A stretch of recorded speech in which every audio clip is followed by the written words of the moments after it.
ਆਪਾਂ ਭਾਜਪਾ ਤੋਂ ਕਿਸਾਨੀ ਵੋਟ ਨੂੰ ਆਪਣੇ ਹੱਕ ਦੇ ਵਿੱਚ ਕਰਨ ਲਈ ਭਾਜਪਾ ਨੇ ਕਈ ਪੈਂਤੜੇ ਚੱਲੇ, ਪਰ ਹੁਣ ਇੱਕ ਨਵਾਂ ਪੈਂਤੜਾ ਸੁਣਨ ਦੇ ਵਿੱਚ ਆ ਰਿਹਾ ਹੈ। ਤਫਸੀਲ ਤੁਸੀਂ ਦੇ ਦਿਓ। ਕਹਿੰਦੇ 2000 ਰੁਪਈਆ ਵੱਧ ਪਾ ਕੇ ਭਾਜਪਾ ਚਾਹੁੰਦੀ ਹੈ ਕਿਸਾਨੀ ਵੋਟ। ਬਿਲਕੁਲ ਜੀ, ਉਹਨਾਂ ਨੂੰ 24 ਲਈ ਵੀ ਕਿਸਾਨੀ ਵੋਟ ਚਾਹੀਦੀ ਹੈ ਤੇ 5 ਸੂਬਿਆਂ ਦੀਆਂ ਵਿਧਾਨ ਸਭਾ ਚੋਣਾਂ ਲਈ ਵੀ ਚਾਹੀਦੀ ਹੈ। ਜੀ ਜੀ।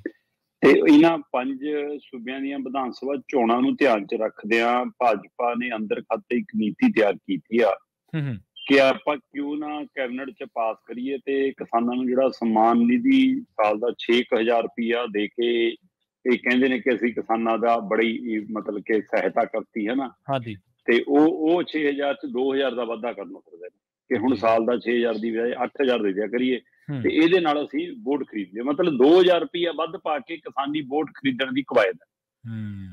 ਔਰ ਇਹਦੇ ਲਈ ਉਹਨਾਂ ਨੇ 2-3 ਤਰੀਕਿਆਂ ਨਾਲ ਇੱਕ ਫਾਰਮੂਲਾ ਤਿਆਰ ਕੀਤਾ। ਇੱਕ ਫਾਰਮੂਲਾ ਤਾਂ ਉਹਨਾਂ ਦਾ ਹੈਗਾ ਕਿ ਆਪਾਂ ਆਹ 5 ਸੂਬਿਆਂ ਦੀ ਚੋਣਾਂ ਦੇ ਐਲਾਨ ਤੋਂ ਪਹਿਲਾਂ ਚੋਣ ਜਾਬਤਾ ਲੱਗਣ ਤੋਂ ਪਹਿਲਾਂ ਕੈਬਨਿਟ 'ਚ ਮਨਜ਼ੂਰ ਕਰਕੇ ਇਹਨੂੰ ਐਲਾਨ ਕਰ ਦਈਏ, ਕਿਉਂਕਿ ਪੈਸਾ ਤਾਂ ਇਹ ਦੇਸ਼ ਭਰ ਦੇ ਵਿੱਚ ਜਿੰਨੇ ਕਿਸਾਨ ਪਰਿਵਾਰ ਨੇ ਉਹਨਾਂ ਦੇ ਹਵਾਲੇ ਨਾਲ ਸਾਰਿਆਂ ਨੂੰ ਜਾਣਾ ਤੇ ਇਸ ਲਈ 24 ਦਾ ਵੀ ਸਾਨੂੰ ਫਾਇਦਾ ਹੋ ਜਾਣਾ ਤੇ ਆਹ 5 ਸੂਬਿਆਂ 'ਚ ਵੀ ਫਾਇਦਾ ਹੋ ਜਾਣਾ ਜੀ। ਪਰ ਦੂਜਾ, ਵੈਸੇ ਤਾਂ ਚੋਣ ਕਮਿਸ਼ਨ ਬਿਨਾਂ ਪੁੱਛੇ ਛਿੱਕ ਵੀ ਨਹੀਂ ਮਾਰਦਾ ਸਰਕਾਰ ਨੂੰ। ਹਾਂਜੀ। ਉਹ ਤਾਂ ਪ੍ਰਧਾਨ ਮੰਤਰੀ ਦਾ ਇੰਤਜ਼ਾਰ ਕਰਦਾ ਕਿ ਇੱਕ ਦਿਨ ਪਹਿਲਾਂ ਜਿਹੜੀ ਚੋਣ ਕਮਿਸ਼ਨ, ਜਿੱਦਣ ਚੋਣ ਕਮਿਸ਼ਨ ਨੇ ਚੋਣ ਜਾਬਤਾ ਲਾਉਣਾ ਹੁੰਦਾ ਉਦਣ ਵੀ ਰੈਲੀ ਰੱਖੀ ਹੁੰਦੀ ਹੈ ਪ੍ਰਧਾਨ ਮੰਤਰੀ ਤੇ ਉਹ ਸਟੇਜ ਤੋਂ ਜਿੱਦਾਂ ਹੀ ਉਤਰਦੇ ਨੇ ਤਦੇ ਚੋਣ ਕਮਿਸ਼ਨ ਚੋਣ ਜਾਬਤਾ ਲਾਉਂਦਾ, ਉਨੀ ਦੇਰ ਤੋਂ ਉਹ ਵੀ ਨਹੀਂ ਲੱਗਦਾ।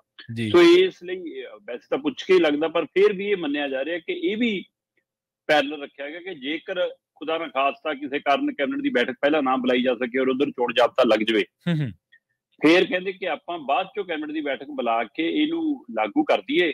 ਬਸ ਕਹਿ ਦਈਏ ਕਿ ਜੀ ਬਾਕੀ ਦੇਸ਼ 'ਚ ਹੁਣ ਤੋਂ ਲਾਗੂ ਹੈ ਤੇ ਆਹ 5 ਸੂਬਿਆਂ 'ਚ ਵੋਟਾਂ ਤੋਂ ਬਾਅਦ, ਤਾਂ ਕਿ ਮਤਲਬ ਇਹਦੇ ਨਾਲ ਵੀ ਵੋਟ ਪੱਕੀ ਹੋ ਜਾਵੇ।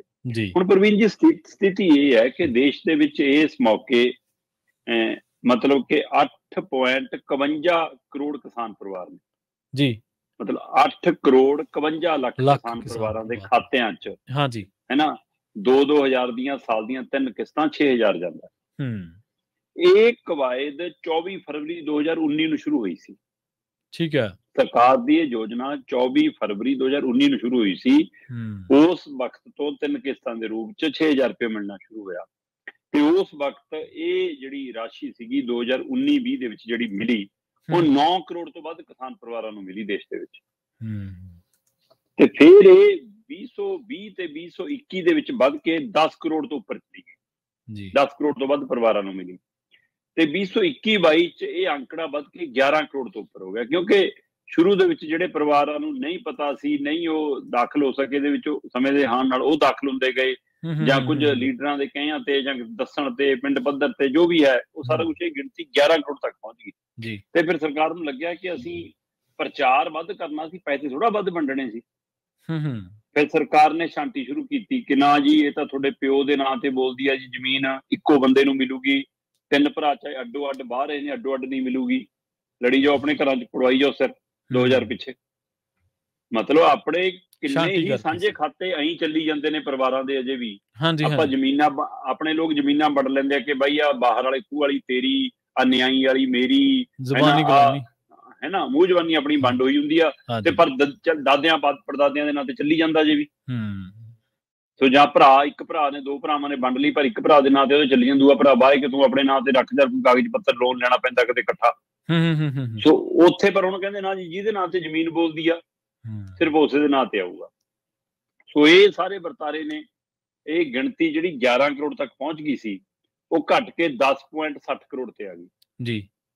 ਫਿਰ ਸਰਕਾਰ ਨੇ ਹੋਰ ਛਾਲਣਾ ਲਾਇਆ ਤੇ ਅੱਜ ਦੀ ਤਰੀਕ 'ਚ ਗਿਣਤੀ 8.51 ਕਰੋੜ ਆ। ਮਤਲਬ ਜਦੋਂ ਯੋਜਨਾ ਸ਼ੁਰੂ ਹੋਈ ਸੀ ਤਦ ਵੀ 9 ਕਰੋੜ ਸੀ, ਹੁਣ ਉਹਦੇ ਨਾਲੋਂ ਵੀ 50 ਲੱਖ ਘੱਟ ਨੇ ਜੀ। 8.51 ਕਰੋੜ ਆ ਹੁਣ। ਸੋ 8.51 ਕਰੋੜ ਲੋਕਾਂ ਨੂੰ ਜੇਕਰ ਆਉਣ ਵਾਲੀ ਕੈਬਨਿਟ ਦੇ ਵਿੱਚ ਮਨਜ਼ੂਰ ਹੋ ਕੇ 2,000 ਰੁਪਇਆ ਵੱਧ ਮਿਲਣ ਲੱਗ ਜਾਵੇ ਤਾਂ ਮੈਨੂੰ ਦੱਸ ਦਿਓ ਕਿ ਇਹਦੇ ਨਾਲ ਕੀ ਹੋਣਾ। ਸਿਰਫ ਇਹ ਵੋਟ ਸਿਆਸਤ ਹੈ। ਕਿਸਾਨ ਕਹਿੰਦਾ ਕਿ ਮੇਰੀ ਜਾਂ ਤਾਂ ਪੱਕੀ ਇਨਕਮ ਤੈਅ ਕਰੋ ਜੀ, ਕਿ ਜਿਹੜੇ 5 ਏਕੜ ਤੋਂ ਥੱਲੇ ਵਾਲੇ ਕਿਸਾਨ ਨੇ ਉਹਨਾਂ ਨੂੰ ਜੇਕਰ MSP ਵੀ ਮਿਲ ਜਾਵੇ ਤਾਂ ਵੀ ਉਹਨਾਂ ਦਾ ਗੁਜ਼ਾਰਾ ਨਹੀਂ ਪ੍ਰਵੀਨ ਜੀ। ਰੋਟੀ ਤਾਂ ਉਹਨੇ 365 ਦਿਨ ਖਾਣੀ ਹੈ ਨਾ ਜੀ, ਤੇ ਉਹਨੂੰ ਵੀ ਕੋਈ ਫਿਕਸ ਆਮਦਨ ਚਾਹੀਦੀ ਹੈ। ਉਹਦੀ ਹਾਲਤ ਦਿਹਾੜੀਦਾਰ ਮਜ਼ਦੂਰ ਤੋਂ ਵੀ ਬੱਤਰ ਹੈ ਤੇ ਤੁਸੀਂ ਉਹਦੇ ਲਈ ਕੀ ਤੈਅ ਕਰ ਰਹੇ ਹੋ? ਤੇ ਆਹ ਮਜ਼ਾਕ, ਕੋਝਾ ਮਜ਼ਾਕ ਹੈ ਕਿ ਸਾਲ 'ਚ 8,000 ਸਨਮਾਨ ਨਿਧੀ।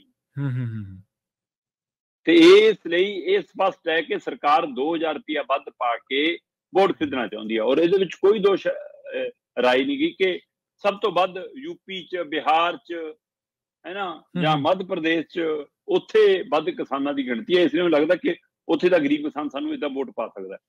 ਯੂਪੀ 'ਚ ਜਿਹੜੇ ਕਿਸਾਨ ਇਸ ਚੀਜ਼ ਦਾ ਫਾਇਦਾ ਲੈ ਰਹੇ ਨੇ ਉਹਨਾਂ ਦੀ ਗਿਣਤੀ 2.25 ਲੱਖ ਕਰੋੜ ਤੋਂ ਉੱਪਰ ਹੈ। 1.86 ਲੱਖ ਹੈ, ਮਤਲਬ 1 ਕਰੋੜ 86 ਲੱਖ ਜਿਹੜੇ ਯੂਪੀ ਦੇ ਕਿਸਾਨ ਇਸ ਸਨਮਾਨ ਨਿਧੀ ਦੇ ਵਿੱਚ 6,000 ਲੈ ਰਹੇ, ਨੂੰ 8,000 ਮਿਲੂਗਾ ਜਿਹਨਾਂ ਨੂੰ। ਉਹ ਤੋਂ ਬਾਅਦ ਮੱਧ ਪ੍ਰਦੇਸ਼ ਆਉਂਦਾ ਜਿੱਥੇ 76 ਲੱਖ 43,000 ਕਿਸਾਨ ਨੇ ਜਿਹੜੇ ਦਾ ਫਾਇਦਾ ਲੈਂਦੇ ਨੇ। ਉਹ ਤੋਂ ਬਾਅਦ ਬਿਹਾਰ ਆਉਂਦਾ 75 ਲੱਖ 66 ਲੱਖ ਲੋਕ ਨੇ। ਸੋ ਆਹ ਤਿੰਨ ਤੋਂ ਬਾਅਦ, ਜਾਂ ਜੇ ਰਾਜਸਥਾਨ ਵੀ ਮੈਂ ਗਣਨਾ ਤਾਂ ਵੀ ਉਹ 50 ਲੱਖ ਤੋਂ ਉੱਪਰ ਜਾਂਦਾ, ਚਲੋ 56 ਲੱਖ ਹੈਗੇ ਨੇ। ਪਰ ਉਹ ਤੋਂ ਬਾਅਦ ਪੰਜਾਬ ਹੈ, ਹਰਿਆਣਾ ਹੈ, ਗੁਜਰਾਤ ਹੈ ਨਾ, ਇਹ ਸੂਬੇ ਨੇ ਜਿਹੜੇ ਹੈ ਨਾ, ਇਹਨਾਂ ਸਾਰਿਆਂ ਦੀ ਗਿਣਤੀ 50 ਲੱਖ ਤੋਂ ਵੀ ਥੱਲੇ ਆ ਕਿਸਾਨਾਂ ਜੀ ਜੀ। ਸੋ ਇਸ ਲਈ ਮਤਲਬ ਕਿ ਇਸ ਪਹਿਲੂ ਦੇ ਉੱਤੇ ਜਦੋਂ ਗੌਰ ਕਰਦੇ ਹਾਂ ਫਿਰ ਲੱਗਦਾ ਕਿ ਇਹ ਸਿਰਫ ਇੱਕ ਕਿਸਾਨਾਂ ਨੂੰ ਭਰਮਾਉਣ ਲਈ, ਉਹਨਾਂ ਦੀ ਵੋਟ ਹਥਿਆਉਣ ਲਈ 5 ਸੂਬਿਆਂ ਦੀਆਂ ਚੋਣਾਂ ਤੇ ਉਹ ਤੋਂ ਬਾਅਦ 2024 ਨੂੰ ਧਿਆਨ 'ਚ ਰੱਖ ਕੇ ਭਾਜਪਾ ਇੱਕ ਹੋਰ ਰਿਓੜੀਆਂ ਵੰਡਣ ਜਾ ਰਹੀ ਆ, ਜਿਹੜੀ ਦੂਜੀਆਂ ਸਰਕਾਰਾਂ ਦੀਆਂ, ਦੂਜੀਆਂ ਪਾਰਟੀਆਂ ਦੀਆਂ ਸਰਕਾਰਾਂ ਦੀਆਂ ਯੋਜਨਾਵਾਂ ਨੂੰ ਰਿਓੜੀਆਂ ਦੱਸਦੇ ਨੇ। ਤੇ ਤੁਸੀਂ ਆ ਕੀ ਕਰ ਰਹੇ ਹੋ ਜੀ? ਫਿਰ ਦੱਸ ਦਿਓ ਮੈਨੂੰ। ਜੇਕਰ ਸੱਚਮੁੱਚ ਕਿਸਾਨ ਦਾ ਭਲਾਈ ਚਾਹੁੰਦੇ ਹੋ ਤਾਂ ਐਮਐਸਪੀ ਤੇ ਆਓ, ਤੇ ਜਿਹੜੇ 5 ਏਕੜ ਤੋਂ ਥੱਲੇ ਵਾਲੇ ਕਿਸਾਨ ਨੇ ਉਹਨਾਂ ਦੀ ਫਿਕਸ ਆਮਦਨ ਤੇ ਆਓ ਕਿ ਮਹੀਨੇ ਦੀ ਇੰਨਾ ਭਾਈ ਖਰਚਾ ਤਾਂ ਆਮ ਪਰਿਵਾਰ ਦਾ ਹੈਗਾ ਹੀ ਹੈਗਾ, ਇੰਨਾ ਉਹਨੂੰ ਜ਼ਰੂਰ ਆਮਦਨ ਹੋਣੀ ਚਾਹੀਦੀ। ਆਓ ਫਿਰ ਉਸ ਫਾਰਮੂਲੇ ਤੇ ਆਉਂਦੇ ਨਹੀਂ। ਸਵਾਮੀਨਾਥਨ ਵੀ ਚਲੇ ਗਏ ਪਰ ਉਹਨਾਂ ਦੀ ਰਿਪੋਰਟ ਅੱਜ ਤੱਕ ਅਸੀਂ ਲਾਗੂ ਨਹੀਂ ਕੀਤੀ। ਚੋਣ ਵਾਅਦਿਆਂ 'ਚ ਦਾਅਵੇ ਹੁੰਦੇ ਰਹੇ, ਸੋ ਇਸ ਲਈ ਸਿਰਫ ਵੋਟ ਖਰੀਦਣ ਦੀ ਕਵਾਇਦ। ਜੀ ਬਿਲਕੁਲ, ਸਵਾਮੀਨਾਥਨ ਦਾ ਤੁਸੀਂ ਜ਼ਿਕਰ ਕੀਤਾ ਤੇ ਮੈਂ ਉਸ ਗੱਲ ਤੇ ਹੀ ਆਉਣ ਲੱਗਾ ਸਾਂ ਕਿ ਸਵਾਮੀਨਾਥਨ ਇਸ ਦੁਨੀਆ ਤੋਂ ਰੁਖਸਤ ਹੋ ਕੇ ਚਲੇ ਗਏ ਪਰ ਕਦੇ ਉਹਨਾਂ ਦੀ ਰਿਪੋਰਟ ਕਰਨੀ ਕੰਨ ਨਹੀਂ ਧਰਿਆ।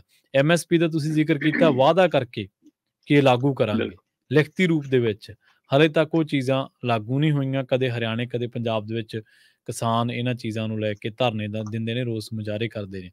ਤੇ ਇੱਕ ਚੀਜ਼ ਹੋਰ ਸ਼ਰਮਾ ਜੀ, ਇਹ ਜਿਹੜੀ ਰਿਓੜੀਆਂ ਵੰਡਣ ਵਾਲੀ ਗੱਲ ਮੋਦੀ ਸਾਹਿਬ ਦੂਜਿਆਂ ਨੂੰ ਕਹਿੰਦੇ ਹੁੰਦੇ ਸੀ, ਅਸਲ ਦੇ ਵਿੱਚ ਡੈਮੋਕ੍ਰੈਟਿਕ ਸਿਸਟਮ ਨੂੰ ਵੈਲਫੇਅਰ ਸਟੇਟ ਕਿਹਾ ਜਾਂਦਾ ਹੈ। ਰਿਓੜੀਆਂ ਵੰਡਣਾ ਜਾਂ ਲੋਕਾਂ ਨੂੰ ਵੈਲਫੇਅਰ ਕਰਨਾ ਇਹ ਸਰਕਾਰਾਂ ਦਾ ਧਰਮ ਹੈ, ਸਰਕਾਰਾਂ ਅਹਿਸਾਨ ਨਹੀਂ ਕਰ ਰਹੀਆਂ। ਔਰ ਜਿਹੜਾ ਇਹ 2000 ਵੱਧ ਪਾਉਣ ਵਾਲੀ ਗੱਲ ਆ, ਇਹ ਉਹਨਾਂ ਦੀ ਜਿਹੜਾ ਵੋਟ ਨੂੰ ਪਾਉਣ ਦਾ ਜਿਹੜਾ ਇੱਕ ਰਾਏ ਹੁੰਦੀ ਹੈ ਬੰਦੇ ਦੀ, ਉਹਨੂੰ ਖਰੀਦਣ ਦੇ ਬਰਾਬਰ ਕਹੀ ਜਾ ਸਕਦੀ ਹੈ ਜੀ। ਤੇ